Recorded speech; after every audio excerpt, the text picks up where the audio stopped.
I often tell people I'm not big on brand dresses or handbags and stuff like that, but I'm very big on brand institutions.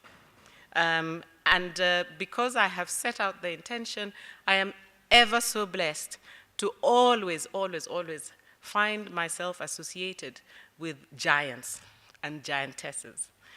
I was telling somebody, and I'll repeat it out aloud, I have been on stairs, knocking on doors, trying to get this work acknowledged.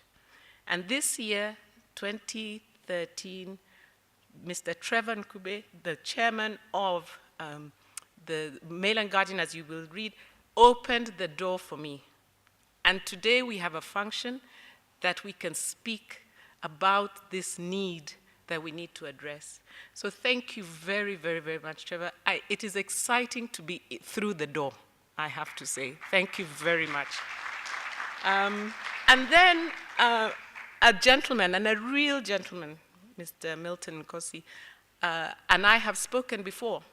And when I turned to him and said, listen, please advise on a moderator, he said, I'll do it. And I thought, oh, how sweet, how blessed. When his CV came through, I could have fallen off my seat. BBC, you know. So again, another brand organization. But the one person who has come with me a long, long, long way, from 2001, is Bernadette McLean. Years ago, when I went to study, for all sorts of reasons, including 3 children, it took me a while to complete my course when my other classmates had finished. And when I was done, I remember turning to my tutor then and saying, Jean, thank you very much for bearing with me and getting me thus far. And she said, no, Christine, you need to go and thank Bernadette. She believed in you. And so today, when I think that Bernadette has come all the way to have this conversation, as my teacher, my mentor, my friend, I am just beside myself. The Helena Kell Dyslexia Center is another brand name in the UK. It is the one school that has focused on training teachers, assessing, I mean, you name it, it's all there. And so that, again, is a brand name that I'm hanging on to. I stand on the shoulders of giants for this to have happened today. So I'm introducing Mr. Trevor Nkube, Mr. Milton Nkosi, and Bernadette. Good morning, everyone. I'm so thrilled to be here. I start with this cartoon, which won't be in your handout, simply because Gary Larson sues for infringement of copyright more than anybody else in the world, apart from the Walt Disney Corporation, and I haven't time to go to prison, quite honestly. But I'd start with this really as a scene setter for understanding a little bit, not all, about dyslexia. It's also quite a good introduction to me, because when I saw this cartoon many years ago, long before I got into the world of dyslexia, I had to look at it several moments before I could see what the joke was. So instantly you will realize I'm not a very good noticer of details, and so it took some moments to realize that the boy was busy pushing the door where he was being told to pull it. And basically it's a scene setter to let us know that if we don't read easily, we can be denied access to that curriculum right across, the whole world, whether we are on our holidays in a foreign land or whether we are reading to get through the texts for studying our curriculum.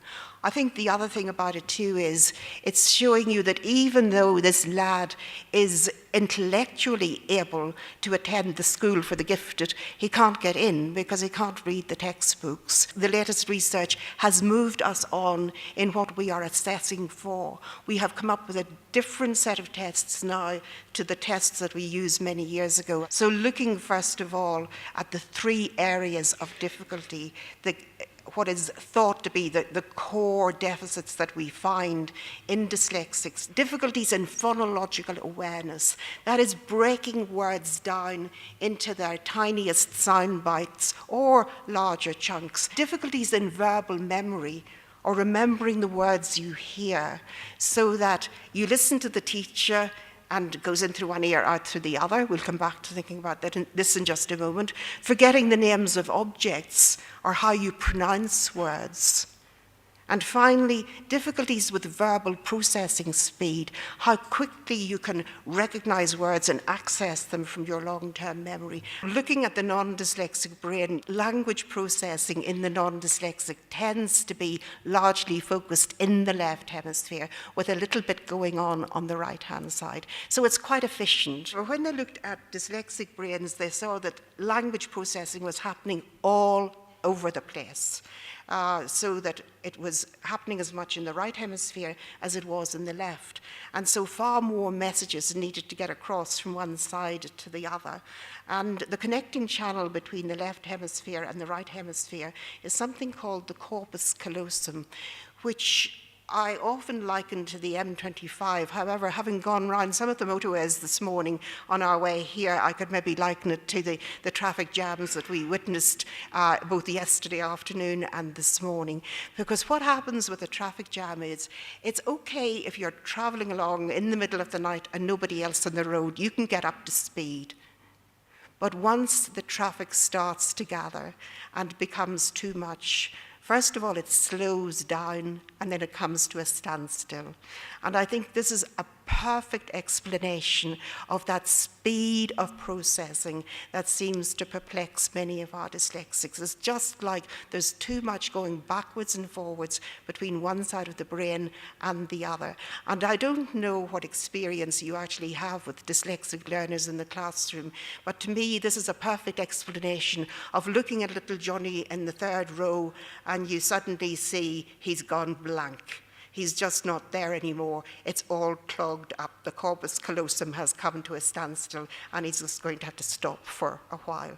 I think it's also a good explanation for that perplexing observation that dyslexics can have good days and bad days. You knew it yesterday. Why don't you know it today? It's just like there's too much traffic going backwards and forwards. The four things that you could do well to remember from this, to pass it on to everybody else, are the memory problems, the processing speed problems, the automaticity problems, and most detrimentally at all, if teacher expectation is low, children will live up to or down to what we expect from them. Thank you very much.